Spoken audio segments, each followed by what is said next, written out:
Legal disclaimer. Bespoke Group investment advisory services are offered only through Bespoke Advisory, an SEC-registered investment advisor. Everything we share here is just for information and education. It's not investment, legal, or tax advice. Bespoke does not offer or solicit investment services to the general public. And as always, investing comes with risk, including the possible loss of principal. Okay. So I think that Sune put it perfectly yesterday when he said that we were going to have a difficult conversation about difficult conversations. But I'm just to introduce what we're going to talk about today. I'm here with Jonathan, Bespoke co-founder, and Sune, head of asset management. And firstly, I want to explore with you all the psychological impact of creating and inheriting mass wealth that has on individuals and families. So that's one kind of topic I'd like to explore. And then how we successfully navigate the technical and emotional aspects of wealth transfer, as well as what ongoing, intentional, and meaningful wealth stewardship looks like, because it's very much not a box to check.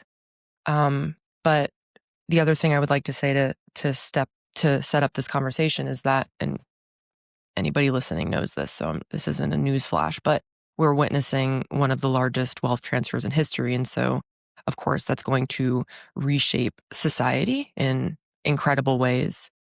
But because of this, I think that we really have to challenge ourselves to get into the more difficult, awkward topics related to wealth. I mean, wealth or money can be an awkward and difficult topic. Death can be an awkward and difficult topic, but they're absolutely necessary to talk about. And so I want to start pulling back the layers on this complex topic that is the relationship of the settlor and the inheritor. Settlor being the one who is passing on and inheritor being the one receiving. What do you guys think about that? Well, I would start with Sune's quote. It is about very difficult conversations and historically conversations that didn't take place. So how do we encourage these conversations? And in my experience, it starts with trust. The client or prospect has to trust the professional. And also in my experience, that trust really starts with a lack of judgment and a really, really curious mind. So what is it about this client? And I like the question, what keeps you up at night? But that's really just a starting point, really doing a deep dive into relationships with kids and the relationships among the children. And if they're grandchildren and the relationships among the grandchildren and their parents. And so really getting into areas that, quite frankly, most professionals just don't. Yeah, I mean, I can build out a little bit from that. I mean, I think there's obviously a lot of different conversations and you could have all kinds of variations of them. So obviously, here we talk a little bit about, most people talk about transition as parents to children. There can also be a transition between spouses. That can be a transition where there's no children or spouses. And so transition is obviously inherently an active situation. And so there's many variables that can then be plugged in and you can take in different direction. I think if we start just with, let's call it concept of family transition and the conversations around that. I think all families are complicated, whether there's wealth or not. I think wealth can be a magnifier of all the things that you would see commonly when you're raising children or when you're in a marriage or a relationship. I mean, I think when we talk about generational wealth, it's maybe interesting to explore a little bit what's different than, let's say, just the average journey of a family. And I think it's this idea of the lived experience differential is probably some of the widest you could imagine. So often you have a first generation who's built the wealth, often sort of, maybe they had a relatively rough upbringing is a commonality. Maybe they started very young, worked incredibly hard, took a lot of risks, got it wrong, got it right, iterated, came back at it, and kind of had to carve this out for themselves and then for their family as they started family alongside that. Then you have either the next generation, and again, most people who do this who commit their life to something like that and are successful, they obviously want to pass on a different experience to their kids. Everyone wants to have, give a better opportunity than your kids or the ones that came before you. And so these kids live a very different life, obviously, than the primary. It doesn't mean that that's a bad or, either is bad or good. It just means they're very different. And within that, you shape different people because we are somewhat shaped by our lived experience. And so a lot of the time where Jonathan and myself comes into a relationship that has been generational wealth created, and we have these two very different lived experiences with all the good and the kind of maybe the sort of, at least the foundation for potential conflict just because of people coming at things very differently. And so I think a lot of those conversations is really about reestablishing that connection, accepting that there is a differential in outcomes and experiences. Specifically for the primary, I think a lot of the time you have this, my spoiled children, I'm concerned about them. They don't have my grit. They don't have, when I was their age, I was doing X, Y, and Z. And I think that's very natural, but I also think it's not super helpful for the next phase of conversation. And so I think a lot of the time it's really having, to Jonathan's point about there being no judgment, it's really about kind of resetting that whole starting point for the conversation. And then you can really actually have much more of a practical conversation about what is it that needs to happen. And to Jonathan's point about the lack of conversation, I mean, this is one of these areas where it is complicated, it is difficult. But you can't let silence do the talking.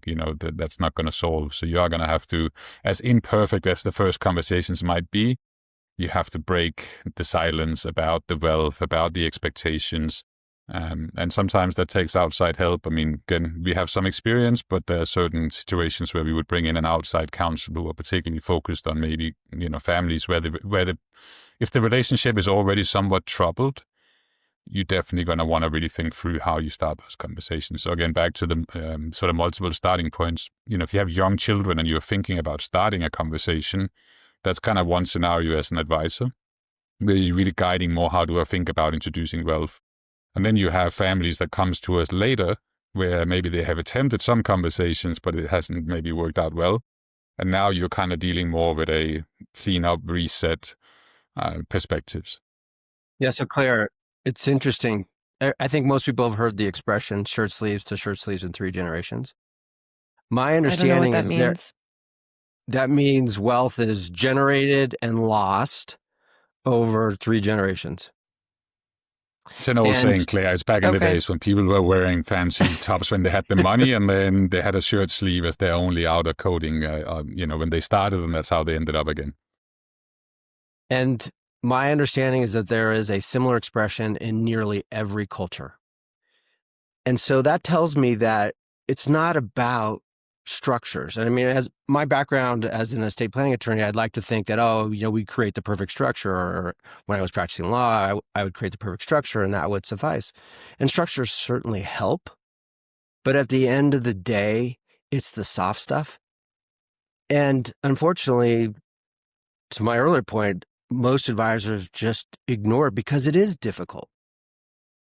So I've been kind of listening to and educating myself about this area, right? Like I really liked, I need to find who this was and credit her, but she's a psychologist that works for family offices, and she was talking about how like the fact that we use like the word soft, like we describe this as the soft stuff, right? Like this is the soft side of wealth, but really like this is the hardest part. So it's actually the hard stuff.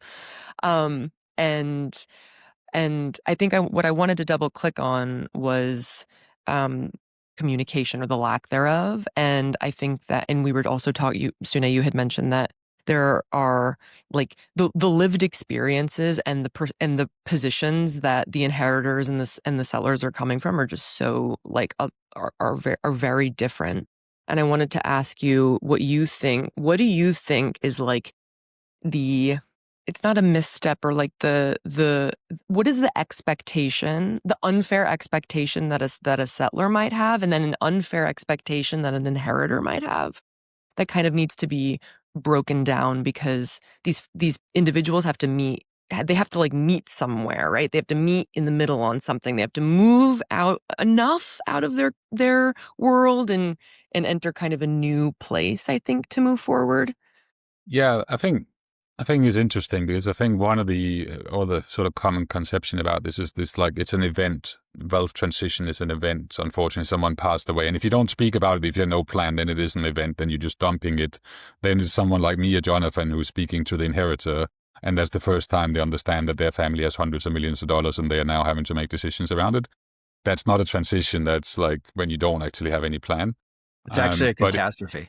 Yeah, I mean, that's generally shirt sleeve to shirt sleeve. That's generally the recipe for that type of outcome, because it's not just the sudden overwhelming aspect of having to deal with these complexity things. It's really much more about why wasn't I trusted? Why wasn't I brought in? That's much more the softer stuff. I think often when you speak to a second generation inheritor who were not brought in early, they're like, well, why was I hanging out here in the dark? And why did my dad or my mother not trust me with this information? And so there's kind of like, woohoo, I'm rich. But then there's also like, whoa, now I got to deal with that. And secondly, why was no one speaking to me about this? What was, and if that's unanswered, that can really grind at a person, And so I think that's interesting. But I think it's this thing about, you have to think of it as a process. And ideally, again, when we see success, it's generally that process started literally when the kids were very small. They were either brought into the family business, had some kind of understanding of entrepreneurship. Maybe they were participating in philanthropy and got some kind of respect for what money can do and what kind of the benefit of the life that they were given from an early stage. And so ideally, this is a much more gradual process that then leads towards teenage and again, trying to figure out what is it that I'm passionate about? How do I want to spend my time? Is that time within some scope of the family business and or family office, or do I want to do something completely different, recognizing that I'm still going to be a steward of this and there must be some kind of process for me to take some aspect of control. And so I think, pulling on that idea of process and event is very important, because I think it sets the stage for success. If you think of it as a process, I think when people think of the event, then you're thinking about the lawyers and the documents, and it cannot just be those things. A lot of what successful family gets right is that they get that early alignment. And sure, anyone who has a teenage child, we've all been teenagers, you're going to go off and try and find something different. You're going to rail against what is there.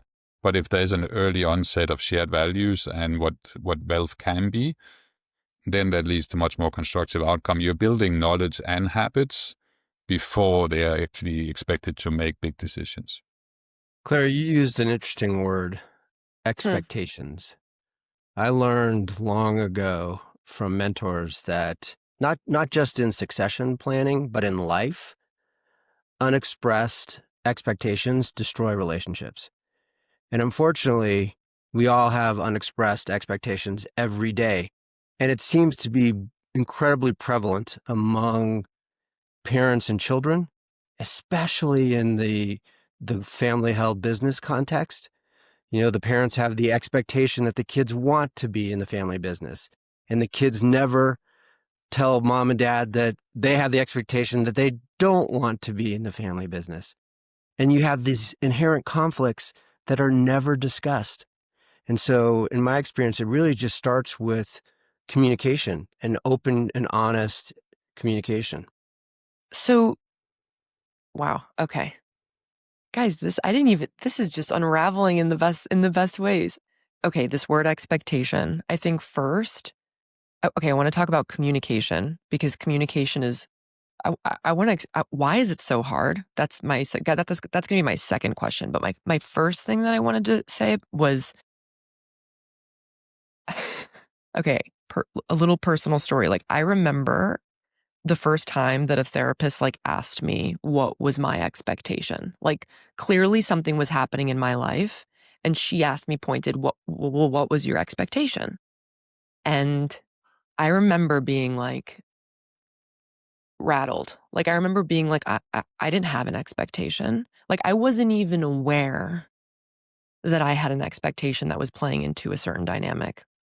But that's the thing, you did have an expectation. I know. But I wasn't aware of it. So I guess what I'm saying is before we can even communicate, we have to understand that expectations are incredibly human. The idea that we can will ourselves out of having expectations is not, I don't believe is possible. That's my opinion.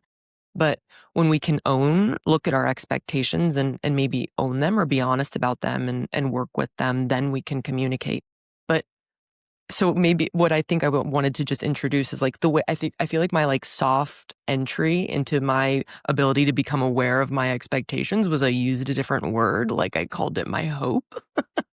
I was like, well, this is what I hoped, I hoped this. That felt a little easier to say. Well, but think about, and this doesn't have to be in the context of parent-children. It can be in any context, coworkers, friends. Think about the last time you had an expectation of someone and didn't express that expectation. Inevitably, they don't meet that expectation. And what's the result? You're disappointed, frustrated, maybe even angry.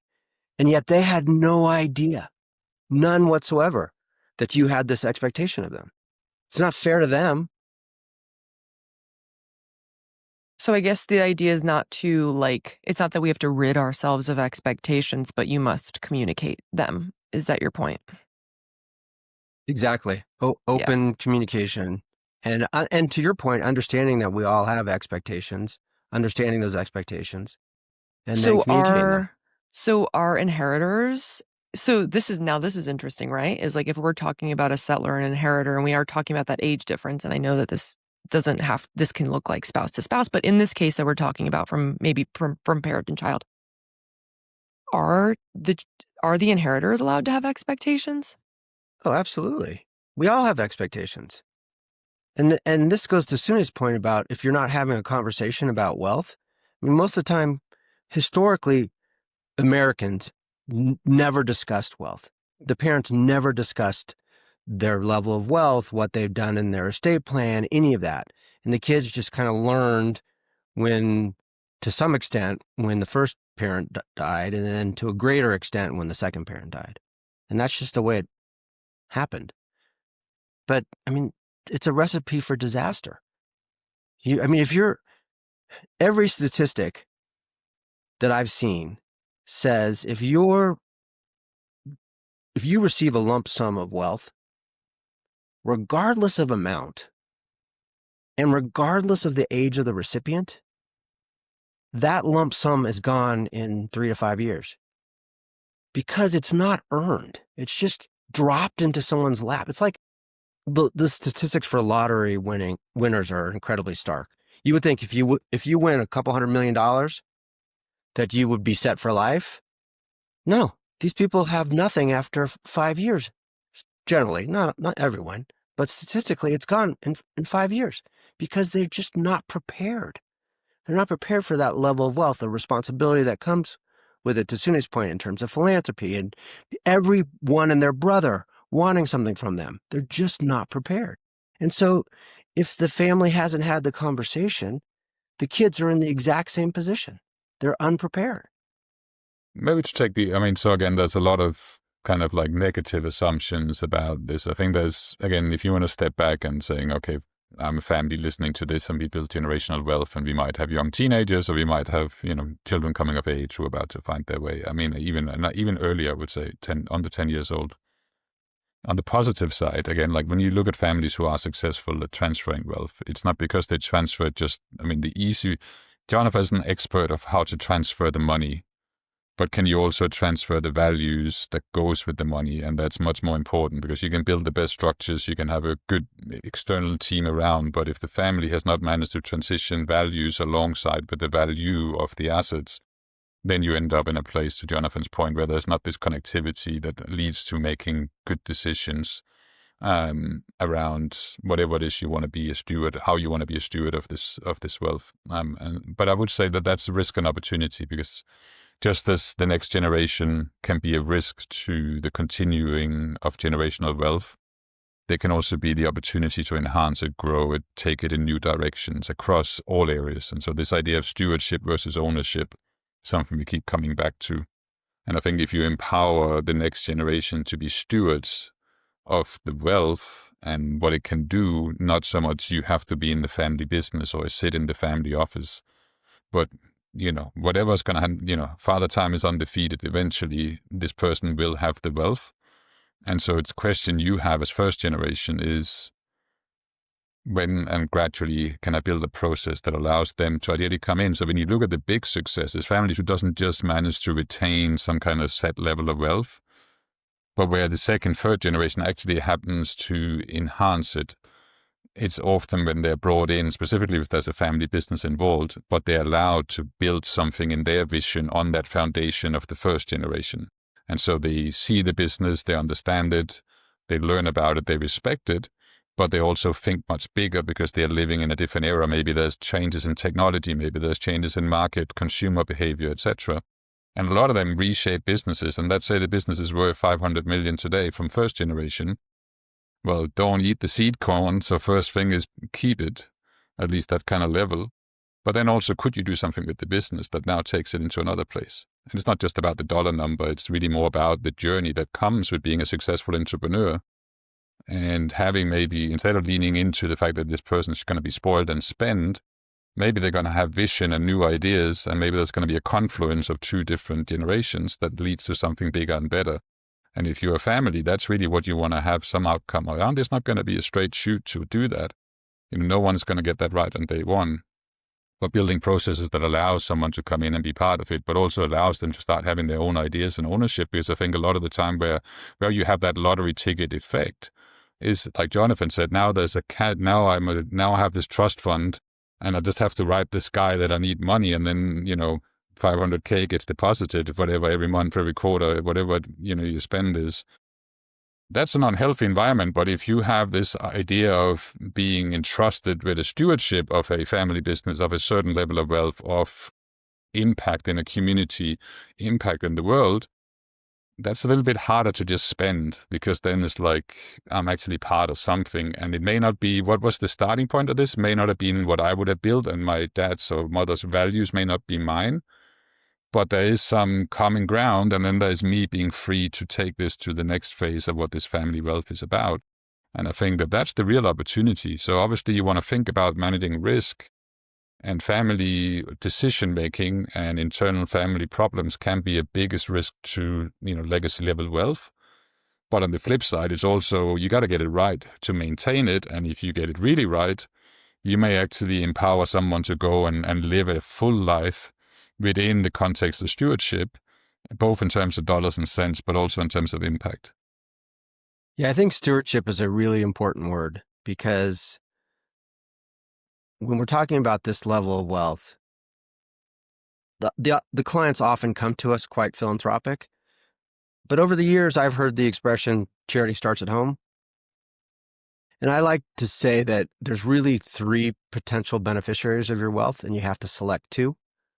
One is family or your intended beneficiaries. The other is the IRS. The second is the IRS. And the third is charity, philanthropy. And in my experience, when folks understand how you can incorporate philanthropy and you can actually do more, you can generate more wealth, even more wealth to the family if that's the objective, then they even if they start with charity starts at home, they become philanthropic.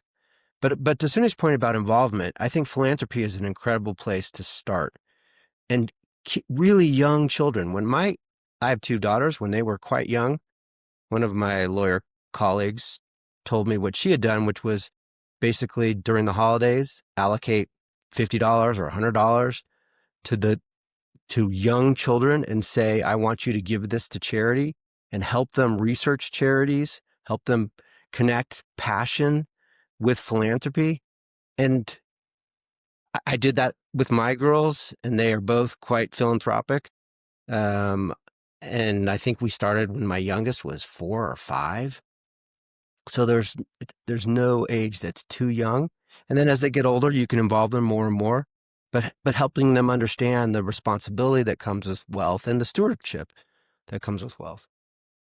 So what I'm witnessing you all build with Bespoke is this framework, right? That kind of transcends the generational disconnect, right? Like, you're focused on bringing the type of meeting the settler where they are, and then pushing that growth mindset, but then also reaching the inheritor where they are. So there's this ability to transcend, I think, the challenge that a lot of wealth advisors and managers are having right now, because it's just understood that a huge challenge is that, I mean, inheritors are just leaving and not even having a conversation with the wealth advisor of their parents. And I'm curious to hear from your perspective, like, what do you think is the shortcoming? Like, why is that? And how do you think about that? I mean, as satisfactory as it would be to just kind of blame all the other advisors, non-bespoke, I do think that, again, back to the point of, the family. So if the family doesn't have any conversation around it and I'm working with the principal, and so you could question whether I'm a good manager or advisor or thought partner to my principal if I'm not helping them bridge this conversation or get this move from silence into some kind of conversation. But that's a side question. But I think, obviously, again, end of the day, principal leads. And so if they're not willing to have those conversations, then eventually, again, it's going to be an event, not a process. And so that event is my principal passes, and the next generation or the wife will be associating me with whatever was there. And if that was not particularly well handled, then I can understand why they would want to have their own team. And so, I think that that's definitely one dynamic. I mean, I think, again, what has been learned by me is that you're not just managing wealth, you are a thought partner to family, and ideally family, not just principal. And again, I think if you are a good advisor and you are a fiduciary advisor, then you are trying to have a broader set of conversations than just principal. And ideally where principal is also there, because sometimes you can help facilitate difficult conversation, or at least be a part of that team that helps those things settle in initially.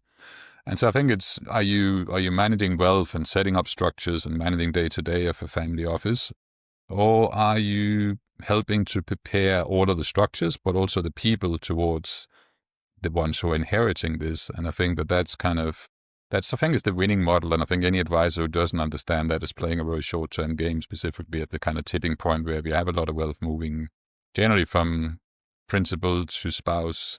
And, in the current wealth wave, it's traditionally the man and then the younger wife, or the wife who lives longer. And then you have some kind of intermittent phase where the wife is principal, maybe with adult children. And so I would also say that a lot of the coverage of this is often about this next gen thing, which is, gets headlines, and you can have, they're spending all their money on avocado toast and kind of all these wonderful memes. But in most cases, it's actually a wife scenario. So at Bespoke, we manage wealth where it's the wife who's actually taken over the control of the family office. And she's facing a situation where she, in our cases, they had some knowledge of wealth and some visibility to it, but were not day to day with it. And so they're having to learn very quickly. And then often they're left with the expectations, back to that word, of next generation, because now suddenly they're the bridge between, and, again, if they haven't been involved in building it and haven't maybe felt the level of trust with the team that was there initially, that can be a very difficult phase. And I think that piece of transition is very important as well, because that's actually much more common than the parents fly, take a helicopter crash somewhere, and now suddenly the kids are just left. In most cases, it's one of the spouses that are left to then be a bridge between. And I think that conversation is also an interesting one, and maybe something to spend a bit of time on. One of Jonathan's principal client is someone who is essentially charged with dealing almost primarily with next generation and the idea of wealth. And I think that's an interesting area to spend some time on. I will say, things are changing pretty dramatically. If you think back, wives could not get credit cards in their names until the 1980s, maybe even in the 90s. And so the mentality among boomers and older was the man controlled finances. The woman, was the dutiful spouse and really was uninvolved. And so for the older generation, at least now, and this is changing with the younger generations, but for the older generation, at least, it often means that the surviving spouse, which is the widow, we tend to die sooner if we're of equal age, or if we're older, we die even sooner. The surviving spouse is the widow who is now responsible for all this wealth and may have had very little, if any, experience prior to their spouse's death. And so it's really incumbent upon us to help them sort of walk through that journey, because it is really challenging. The statistics I just gave you apply to some extent, because if they haven't been involved, now there's this massive wealth that they're responsible for and have to think about in terms of the inheritance that they're leaving to their loved ones. And so it's incredibly complex. And again, a lot of people don't pay close enough attention to it. I mean, I remember as a young estate planner, someone telling me, you always have to have your conversation when you meet with a couple, the conversation always has to be with the wife. Because if you're having the conversation with the husband, the wife is sitting there thinking, okay, when he dies, how does this affect me? Was there this, like, because at least my experience as I've been diving into these topics is just like the jargon that even goes with this is so intimidating, and like you don't even know what your way into it is, at least in my case. Like, was there how did you navigate that learning curve? I mean, the language is just also something that feels so inaccessible. I'm thinking from the woman's position, because it was, as you said, like all of this was created by the man for the man. That's just the reality. And then now when it's being transferred to, like, that's changing and that's shifting, but there's quite the learning curve. There's still that barrier. Yeah. So in my experience, a lot of professionals start with an attempt to impress the client with their knowledge and just lose them because they start, they use the alphabet soup of, estate planners are infamous for using acronyms that are totally meaningless to the rest of the world. But there is an expression that I do remember in this context. Yes. I don't care about how much you know until I know about how much you care. And I think that really rings true. I think most people, first and foremost, assume that you have the knowledge. They wouldn't be sitting in front of you if they didn't think you had the knowledge. But they want to know that as a human being, you care about them and their circumstances, and you want to do the best job that you can do to help them in those circumstances.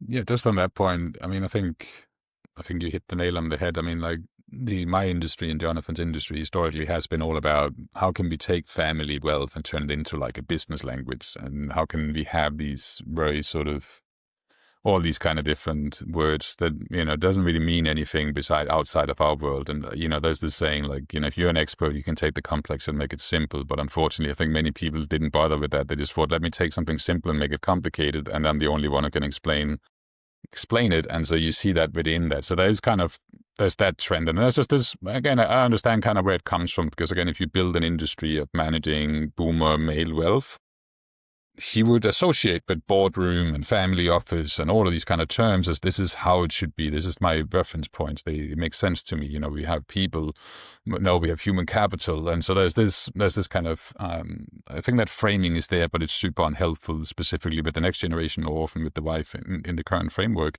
And so you got to kind of get rid of all of that. And to Jonathan's point, it's often pretty good to start with saying, look, if I say any word or if I fall into my industry, like, for want of a better word, sort of their normal mode of operandi, then please kick me and I'll get back to actually speaking real language with you about things that matters to you, as opposed to something that I think makes sense because I'm so used to it. And I think that's the starting point. It kind of clears out that there's no stupid questions here. There's serious stuff. Much of this is not super complicated, but there are some things that are very complicated, and we need to make sure we separate the two and we don't overcomplicate what should be simple. And that we'd find out a way to take the complex and make it at least possible for someone who may not have 30 years of legal experience to kind of understand, what are these outcomes? What are these different solutions? How can I think about them in the context of my reality? And so it's meeting the family where they're at. And, you often have very intelligent people, but they may not be familiar with all the terms and the terminology. And so I think that's the starting point. Let's reset this thing. To Jonathan's point, this is about them. I'm here to help them make informed decisions, and it's my job as an expert, ideally, to take some of this complex stuff and make it relatively simple so that they can see how does this affect some of these outcomes that are important to me. And then on the flip side, big picture, what is possible? What can I do? Because I think there's kind of a resetting and rebuilding when you have a transition. But often our role is also kind of what is actually possible. Because again, for some people, some of this wealth can be truly overwhelming. Even if you have been somewhat used to taking nice holidays and living in nice homes and maybe having multiple homes and at least being able to spend without thinking, that's one thing. That's the consumption aspect of wealth. But when you sit down and you look at things that says, you got 300 million over here and 500 million over here and 200 million over here, those numbers stop making much sense. And so then it's like, I don't want to lose those things, but how do we do that? And then the second thing is also what is actually possible? What impact could we have? What could we do as a family? What is truly important to us? And start thinking about how do I scale that up? And I think a lot of the work we end up doing a lot of the time is, it's not for me to say what should be your values and how you want to express this legacy, but it's maybe for me to help you think about what is possible with this level of wealth in whatever direction you want to take it.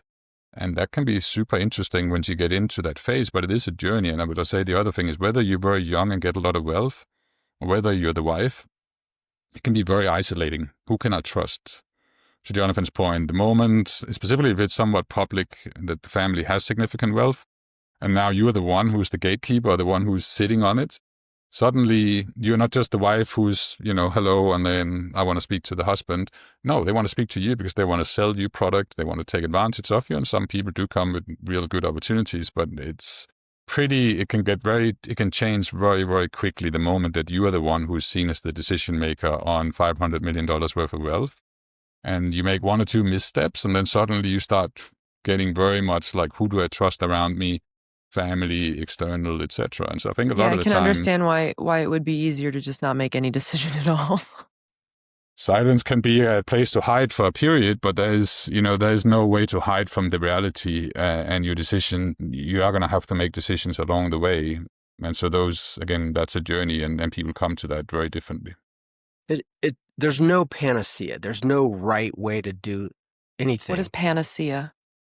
All-encompassing solution, the solution. So it requires that we listen. We ask pointed questions and we listen, because what we hear in response to those questions will direct us as to how we should recommend or what we should recommend. And to Sune's point, a lot of our clients don't know the possibilities. And it's our job to help them. Forget about, you can't do this because you're not wealthy enough, or you're not this, or you're not that, or you're not the other thing. Without limitation, what would you want to accomplish? And then it's our job to try to help them accomplish that. What are you thinking of when you think like that there are things that they don't know about that you would want them to, that they should know? Well, just how structures can help. There are certain structures from a tax planning perspective that provide significant tax benefits. There are certain structures that, in my experience, are a conduit for better family harmony than other structures. There are ways to do things. What do you mean by conduit? So we're big fans of private family trust companies because they give the family much more control. Historically, you had a single trustee that was the gatekeeper to the family's wealth, and maybe that worked at generation 1, but at generation 2, it started to create conflicts. At generation 3, it created significant conflicts. And so moving away from that model to a trust structure that is controlled by the family, so the family has much more say than they had historically, something like that. But I also think the limitation, I think even families that have enormous wealth think, well, I'm not wealthy enough to do X. Maybe it's, I don't know, something philanthropic. Maybe they're passionate about an area that's enormous. And so they're thinking, I just don't have enough wealth to, attack this area. Well, maybe you can't attack that entire area, but you carve out a little piece and you attack that piece. Move the needle in some way. Yeah, exactly. Yeah, where do we start? And what is, again, what would you want to achieve if capital was not your primary constraint, and what could you imagine? And then it's kind of like, okay, well, let's work backwards from that into something that we can start testing and working on, whether that's building businesses, whether it's doing impact investing, whether that's philanthropy, whether that's kind of me and my community or me and my family. I think uh, I want to, this idea right now of like, you're asking, like, what are you imagining? What do you want the world to be like? What is your dream? You have the ability to not maybe you can't like solve all the world's problems, or maybe you can't like fulfill the exact vision of that dream, but you can like wage some of that creation. And I think that for men, and I, you know, I hate to. I actually don't enjoy. I'm actually not that interested in like like gendering everything, but I do think that there is a like a gendered quality to some. Like I think that men, at least, and I'm acknowledging that I'm generalizing, right? Because there's exceptions to everything, but like men, I think are, because we've just been. If you think about like socialization and like they've been conditioned for power, and I think women have been conditioned for relationship, like. And the reason that I bring this up is because there's just like a fundamental framework that I think is very common, especially for like the boomer women. Like I'm thinking about my mother. I'm thinking about these women who were wives, and their job was to keep a home, like and to then look at them and be like, wait, hold on, you have this tool where you can create something, and like it's literally breaking a framework, and then try and in a completely new way of being. Like 3 years ago, I set out on a journey to be like, I want to understand what I want and what I need. And that was like if I were to look at I'm calling out my mom right now and be like, Mom, like, what do you want? Like, what is your dream? What is your desire? Like, I think that's a really hard thing for a woman to even start to think about yet fulfill.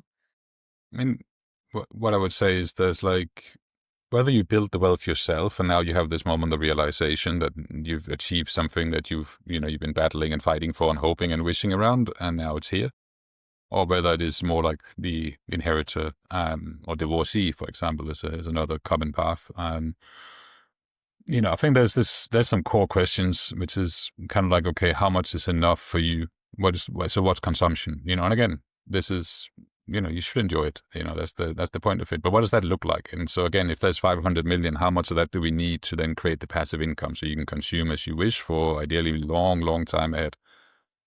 Then when you do that exercise, you're going to realize pretty quickly, even if you have very nice and expensive taste, you like the good life, the wine, the multiple homes, the travel, etc. That doesn't, when you have that level of wealth, it doesn't really, to create passive enough income to support most of those things can be achieved without taking much risk. And I think then the second piece is kind of like, okay, well, cool, now we got this in place. What else? And then the idea of generational level wealth, whether you are inheriting it or whether you built it for yourself, is, at least from kind of my perspective, it would be that now I have the freedom to spend my time like I want, truly. I could not work another day. I could switch off. I could go sailing. I could go and build another business if that's what I wanted. But I have that choice. How do I spend my time? And I think a lot of the time, that's that next conversation, because then that leads a lot more to not so much dollars and cents, but it leads more to values. What is it really you want to spend your time on? We can make more money, but we can't make more time. And so how you decide you want to spend your time, that's actually a pretty good starting point for trying to understand what is important to this person. So if they say, I want to be with my kids, I haven't had enough time, well, then you're in a family type thing. How do we think about that then? Or it might be, I've always been really passionate about the environment or some particular, whatever it might be, education.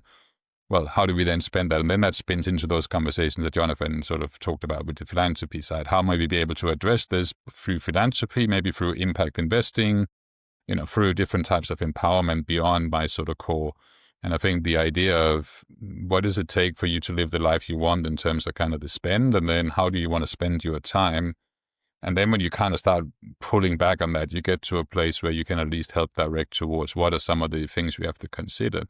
And I would say the other thing that most people have, whether they're kind of the inheritor of, or whether they build it off, there's this thing like, I got here, I have this, or now I have this stewardship and trust on me.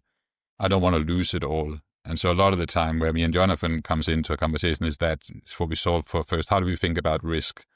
How do we put structures in place? How do we manage the wealth? How do we do these things to make sure that we don't have permanent loss of wealth? And that gives peace of mind. And then ideally that helps that person then to feel like, now I can actualize what is it I want to do with my time? What is it how do I want to be a steward of this wealth? And ideally there is some kind of process. Again, it's not the event aspect. And so they have taken a journey towards it. Maybe they have done philanthropy on some level, but now they're going to really scale that up to something differently. Or maybe it's the next generation who has been part of the family business, but very much worked within the lines of whoever built the business first. And maybe now is the time to, wash away the lines and say, what if, and I think that's kind of the journey you would be thinking about. Yeah, I want to highlight something that Sune said. Warren Buffett said something to the effect of, I want to leave my children enough so that they can do anything, but not so much that they can do nothing. And I think that's a really powerful statement. You want to give your intended beneficiaries, whether it's children or whomever, the opportunity to do what they're passionate about, to connect their passions so that they can do anything, but not be that trust fund baby that he described earlier and do nothing. The other thing is, people with significant wealth generally have complex lives. And invariably, they say to us, I want to keep it simple. And yet by definition, it's not simple. It's complex. And I feel like it's our responsibility to maybe not eliminate, but reduce to the greatest extent possibility that complexity so that they can live their lives, that they can enjoy life, they can enjoy the fruits of their hard work and their wealth, as Sune described. And so, maybe we can't keep it simple because it's already complex, but we can certainly take away the complexity for them by managing that complexity ourselves. Right. Yeah. You have to kind of accept that it's a complicated and complex issue, but that you don't have to be the one to bear all of that, and that there's support that can help mitigate that reality. Is there anything else, Sune? Were you going to add something? I was just going to say it was when Jonathan mentioned the Buffett quote on this. I think one of the most common things I see when you speak to someone who's the primary and they haven't maybe spoken at length about the wealth, either with their wife or with their children, specifically with the children, is this thing, I don't want to rob them of their ambition. And it's kind of, there's a kernel of truth to it. What do you mean? What do you mean? I.e., like, you can have whatever you want, so why would you start thinking about building your own business or, going through hardship to become a doctor or have any kind of ambition, So the fear of you have unlimited resources, you don't have to do nothing, you just have to turn 21 and you will have $100 million sitting in your trust fund. Yeah.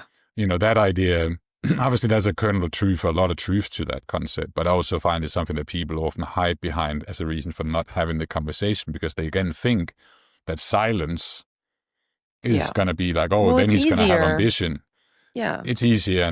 But what I think about it is, like, specifically today, it might have been true, but like today, specifically if you have significant wealth, I mean, kids are online or their friends are online. And if you have a family name and your dad or mom is a CEO or builder of a business, you're going to figure out, and, even with younger children, sometimes I have conversations like, well, you kind of go on a lot of really nice holidays and you do have 4 homes. And when they go to, birthday party with someone, even if they go to a very nice school, they may see some people who have a home that is like the size of, the outhouse to one of your homes, And so kids are smart. I mean, I have kids.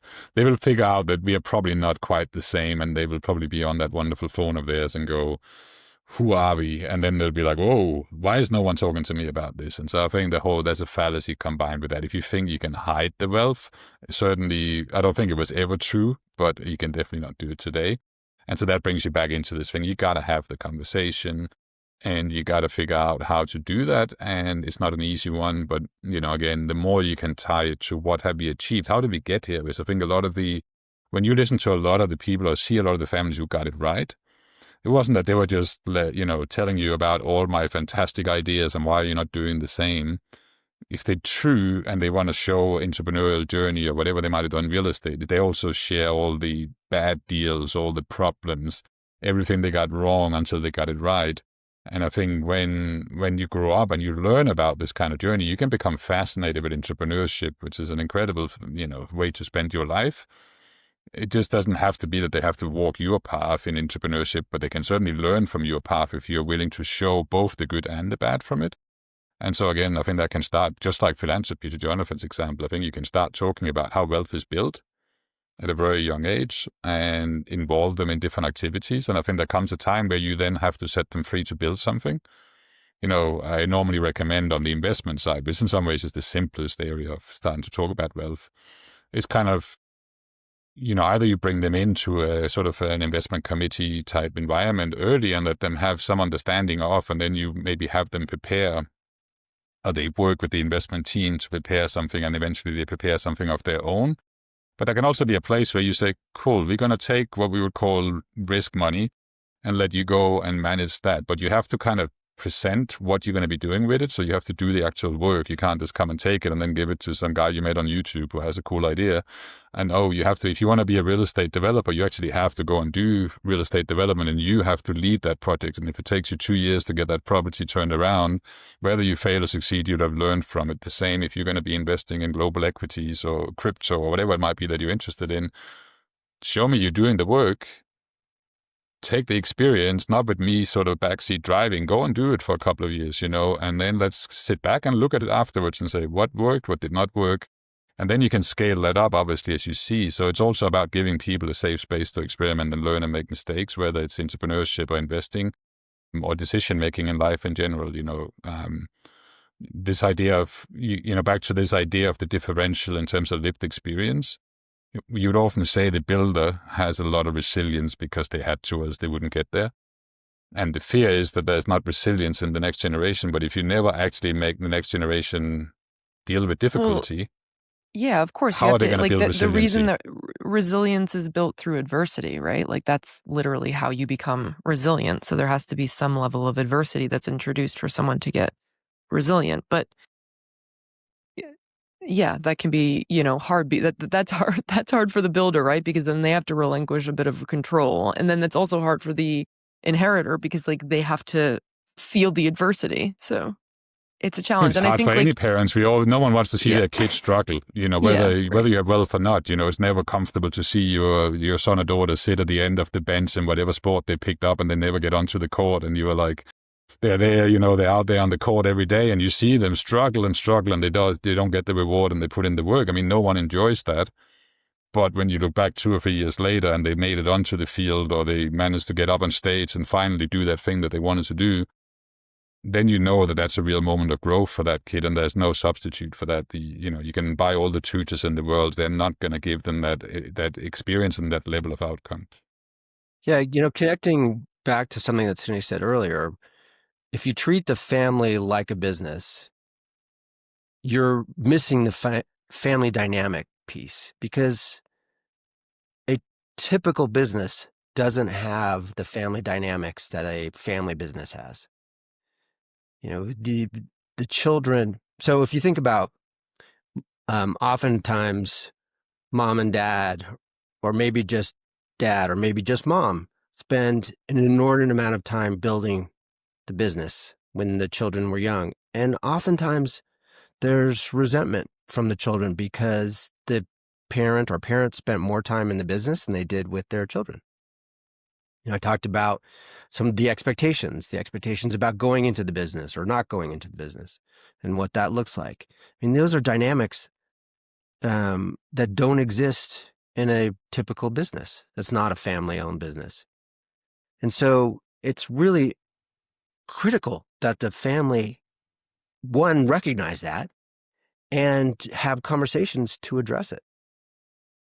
Yeah, I can't help but think about how this retrain. I mean, this is a different mindset. I think that the common way with wealth is to and just the common way is to avoid and not talk about it. If I'm thinking back to the original, building of wealth, and it's an incredibly quiet thing that's meant to be kept quiet. So it's really challenging a new way. And that probably doesn't feel really safe, initially. I think that's right, Claire. And I think families struggle. I mean, one of the things where I said earlier, non-judgmental curiosity. In my experience, nearly every family has some type of dysfunction. It's just Of course. I mean, just a you question can't of be degrees. a human. You can't Yeah, be a exactly. human without it. Yeah, I'm not aware of very many families that have zero dysfunction. I mean, if that's what it's seeming like, look behind the curtain. It's not. Yeah, and so oftentimes these families are embarrassed to talk about their dysfunction. And so it really requires a high level of trust. And in my experience, sometimes it's conversations that they've never had outside the family. Like the husband and wife may have discussed it amongst themselves, but they have never had that conversation with a third party. And so you are really opening up a scary world for them because they are discussing their family failures, if you will. But in reality, every family has that. Yeah, it's just human. Yeah. One of the things I find with working with Jonathan, for example, when you speak with a family, because he comes from the planning side to some degree, it's just like a basic question, like what if, if you're sitting with the husband and wife, it's like, what if one of you is no longer here? What does that look like in terms of because Jonathan literally has to think about how do we think about roles, who decides what, how does it translate to the next phase? And these are really back to us, when I said we had difficult conversations about difficult subjects today, that's generally where it starts, and then, so there's first your own mortality, incapacity within two people, and then within multiple people if you load in the next generation. And I think for anyone listening to this, if they are family, again, it's obviously a very powerful question, but it's one that you never really want to, let's get around the table this weekend and talk about when I die. It's going to be ideally few people who are at that table, and it's not going to be a joyous moment, ideally. If, at least you can hope so. But it's a very powerful one because I think there's a peace of mind once you get some of this stuff out. And to Jonathan's point, I would say that I actually think it's pretty rare that even couples have had any kind of extensive, detailed conversation about this. I think a lot of the time we may be the first people where they're having that conversation, full stop. And then it's like, okay, now we're opening up this space where it's safe to talk about these things. And maybe initially it is with just one, but then it helps them get ready for the conversation with the second, because then we will encourage. Now, to be honest, I can draft documents and we can do things, but you're going to need to have that conversation. No one else can have that, or you can bring them on and we can have all the conversation together. We can explain what it is we're trying to bring about for you as a family, but you're going to need to have next, whoever is the other person. So some way it can be a way to facilitate some of the difficult conversations, just because it's impossible to truly build the right kind of structures unless, to Jonathan's point, you have that curiosity and you're actually listening. And I think, again, that's probably one of the issues with our industry historically, is that people are willing to sell product and they don't really want to listen because that just complicates things. And so they have this thing that solves everything, and then you don't need to have the difficult conversation, and the client is like, okay, cool, that was less painful than I thought it was going to be. I signed the documents, and I go home with that in my briefcase and put it in a safe deposit box, and I have some spreadsheets that's on a computer somewhere. Job done. Right. And the people selling it are like, cool, I just made some nice money and I didn't have to do too much. And the client is like, done. I don't have to worry about that again. Yeah, estate planning. I did that 3 decades ago. It's in a drawer somewhere. It looked really nice, leather bound. But in reality, you've sold zero. And so I think, again, a lot of the time when we start the conversation, it's like, yeah, actually, we may need to dust that old thing off and have a look at it again, and then have these conversations in the setting of the reality today. But I can assure you that when, as much as I would like on the asset management side to think that our clients just love what we do on the investment side and all the values created there, I'll tell you that I think they go to bed at night, and what the peace of mind they get from knowing that the planning is solved and that there is governance, Right. there is a pathway to the people and the things I care about is going to be taken care of if, touch wood, something happens to me. I don't know how you put a value on that in dollars and cents. I know I can do it on a spreadsheet on my side of the house, but I don't think you can do it on the other side. And so I think, again, the multifamily office business is built the other way around. It's really about the financial product, and I can get you special deal access and, all this cool stuff. But if you look at all these surveys that are out there, most families be like, cool, we have enough private equity deals coming into our funnel, but what we really want is someone to sit down and actually have a conversation about how we speak to our kids about the wealth, or how do I get my house in order if something was to happen to me. And that's less well served in the space today. And in part, Bespoke is kind of built around the concept of how do we put that out there in the world so that there are people can get answers to these difficult questions. Going back to the question that I asked early on, what keeps you up at night? Those are the things that are keeping folks up at night. Maybe they're concerned that a child is a spendthrift, or maybe drug or alcohol addicted. I mean, that's reality.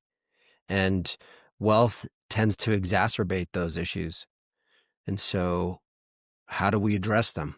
Yeah, thank you for bringing that up again, because I was going to ask you earlier, like, again, there's so many ways to have this conversation, which we outlined in the beginning, but like I think there's also, there's a area of this, right? We spoke about like how you have those conversations with your kids like very early on, but like there are also cases where like that didn't happen, and now there, that it just didn't happen, good or bad, it just is, and there has to be like a different approach there. So like, yeah, how do you meet the there are different circumstances where people are in different positions, and I think you're gonna have to take a different approach, right? If somebody's dealing with children who are maybe even in their 30s or in their 40s, and like I don't know that you can kind of like have those start having the same conversations. Well, another expression: when's the best time to plant a tree? 20 years ago. When's the next best time? Today. Now. And so you can only you take the family how you receive them, and you can only, obviously we can't go back in time and have these conversations that didn't take place, but we can start now. We can certainly start with a relatively gentle entree, so to speak. Yeah. But start having those conversations. Yeah. I love the idea of like, I think there's not even just in this area, but I think it's a lot of times people think it's just too late, and it's never too late. There's two things that I wanted to ask before we have about 15 minutes left. The first was that I heard a story from a woman actually that I was speaking with this summer, and she was talking about how her friend was in a position where her spouse died and she received this money, and she really doesn't like the wealth advisor was selected by the husband, and it was a relationship that the husband had, and like the woman had always kind of had a bad feeling about him. She didn't want to work with him, and then she was coming to her friends and being like, I really don't want to work with him, but like I don't know how to break up with my wealth advisor, and like I feel bad about it, I feel guilty about it. Like how just I think that that's actually pretty common. Like, is it okay to do that? Like, how do you do that in a way that feels good or feels okay? Well, yes, it's absolutely okay. And I think this goes back to the point I made earlier in terms of, at least historically, the relationship between the wealth advisor and the clients, plural, has been with the husband. And so if the wife has no relationship with that advisor, why should she stay with him or her? Yeah. Yeah. Also, I think it can be an additive thing. So again, a lot of the time we do manage in collaborative settings with existing advisors. And, again, like as much as you can want to paint other advisors or like the wife, I can understand why that might be the knee-jerk reaction. But again, there's also a power and some continuity, specifically if there's a family business piece or maybe complex assets. And so I think in some places it's just back to that thing about how do you want to spend your time and how are you going to be a steward of this? If there's part of the existing team that are not really going to be part of that, well, then there's a decision to be made, and people can go on and they've probably collected their fees and done well, and they will go out and do other things. And there might be a place where maybe we have to reshape the relationship. Maybe there's a narrower role or a different type of role, and maybe you want to bring some new fresh eyes and ears in, and I think there's nothing wrong with that. But again, it shouldn't be like, again, back to the process and the event thing. It's very rare that if you just tear everything up just because, that you end up in a good place. And so there is maybe a saying that, like, okay, over the next couple of years, we're going to be shifting away from the family office to a stewardship vehicle. And I want to be much more about impact and philanthropy than maybe building new businesses. And that's very different human capital you need in that. And then it's like, who in the family is going to play these roles? Where are the gaps? Who are aligned? Who have capabilities that can complement what the family is going to be doing? And again, if the answer is not in the old team, then inherently you got to make a change. And yeah, it's okay to cancel the contract. These are professionals. They should act professionally. Sometimes that's a little difficult, Yeah. but No, again, but when like you're sometimes, when you're in I this mean, business, let's just like say it's we often handle a lot of that when you have a client that comes in and says, look, I entrust you guys to map out my new framework. I mean, again, some people don't necessarily want to have that conflict, and maybe sometimes they shouldn't need to have that conflict. And then it's on us to go and say, look, my friend, this is one of these scenarios where the team does not need you on this bus anymore, and you're going to need to go off and do it. And there's a legal terms of agreement of how that happens. And by all means, we wish you well. And again, that's just part of life sometimes. Yeah, I always am refreshed to hear the flexibility in the way that you all approach work. I think that it's very simple to just be like, oh, we do this, we don't do this, we don't do this. And it's a lot harder to be like, oh, receive fully like what a person or a family is coming with, look at it, and then create solutions like for that, because everybody's situation is different. And I think that's, it's incredibly rare, hence our name Bespoke. But I'm always refreshed when I hear that come out in our conversations. The last thing that I want to kind of round out this conversation with, and then of course, if there's anything that you want to add or feel like was missed, we can do that. And I've said this to Sune before, Jonathan, I might have mentioned it in one of our conversations, but the language that we have been using in this episode has been incredibly like family focused. And I think that, part of this like changing in generations and in the wealth transfer is like that people are coming and you just the founder culture, like there's just a world where people are entering into significant wealth, and they're single and they're individuals. And so I want to include them in this conversation because it is also important for them to be thinking about, I absolutely do not mean to be telling them what they need to be thinking about, but I know that they are thinking about values and how to reflect that and inheritance structures that apply to them as well. What would you say to kind of shape maybe some of these topics for an individual? Well, we use the term family quite broadly. So family can be your blood, but it could also be the family that you choose that has no blood relation whatsoever. And so more often than not, folks have at least some family that they're interested in leaving something to. But then also philanthropy. I mean, here's where philanthropy really comes into play. And fortunately, as I said before, most of our clients come to us quite philanthropic. And it's incumbent upon us to really help them connect their passions with philanthropy. But even for folks who aren't philanthropic, I said what your choices were earlier. And in my experience, most people don't want to enrich the IRS. They would rather be philanthropic than just have their tax dollars go as they go. And so helping them understand that and then, figure out a plan to be as effective as possible with their philanthropy. Because I tell my clients, it's really easy to give away money. It's easy to give away a lot of money. It's very difficult to give away a lot of money effectively. Yeah, I think it was Carnegie who said something like it's more difficult to give money away intelligently than it is to make it in the first place, or something along those lines. And I think that's certainly something that we see, specifically if you have clients who are not about putting their name on a building somewhere for a big check. I mean, I think then you are really dealing with almost the same as what I do on the asset management side, which you're kind of vetting, you're building, you're negotiating, you're setting up outcomes or the framework for outcomes at scale over often very long periods of time.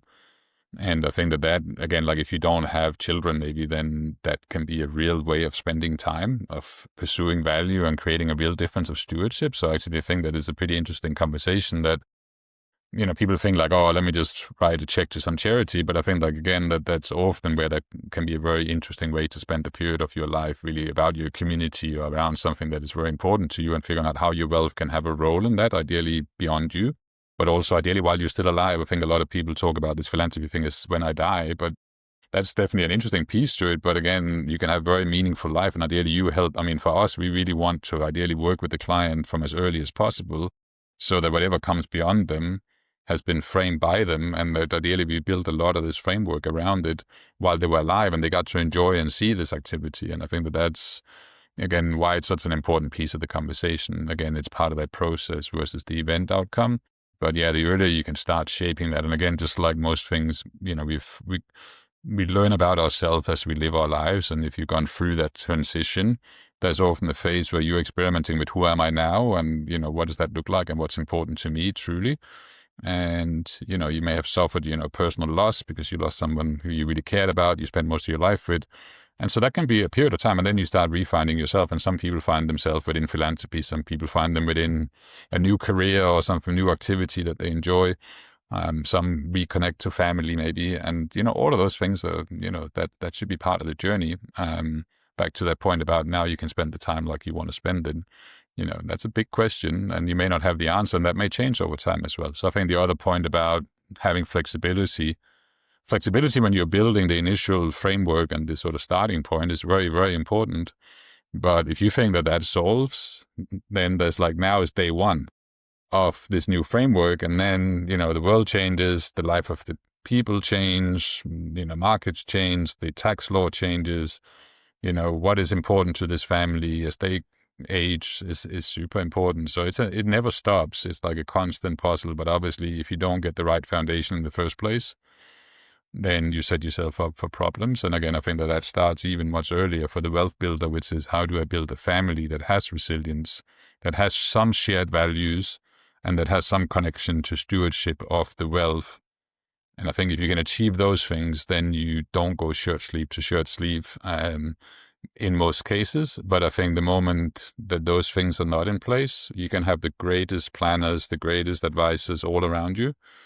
But somewhere along the line, you're going to go and turn that wealth into, a large fortune into a small fortune into nothing, and in a pretty quick space of time.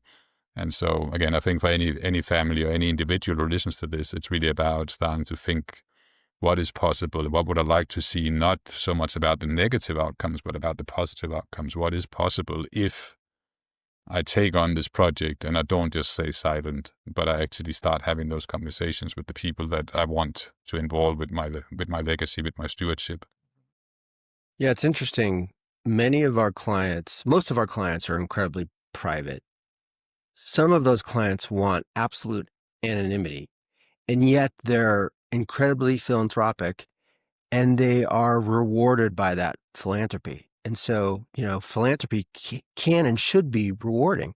So to Sune's point about doing it during your lifetime as opposed to just, at death, historically, a lot of philanthropy was done testamentally or a part of planning at death. But we encourage our clients to be philanthropic during their lifetimes because they can then enjoy the hard work that they're, and the difference, the impact that they're making, not just with their wealth, but their time and their energy, even if it's anonymous.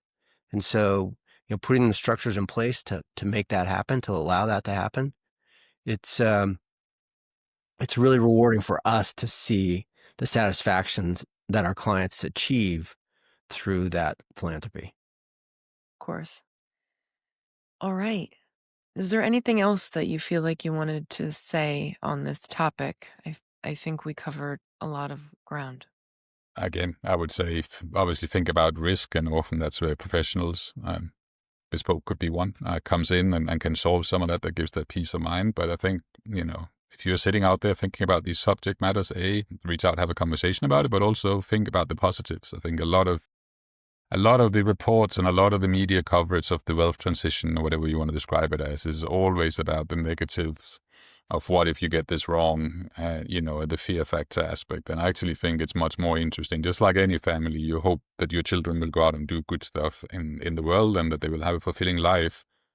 Well, if you can put, $500 million behind them, that comes with some risks and some temptations and some things you need to prepare them for. But it also could be an incredible thing for them to start at that level that you didn't start at. And you shouldn't be resentful of them because they get to start at that level.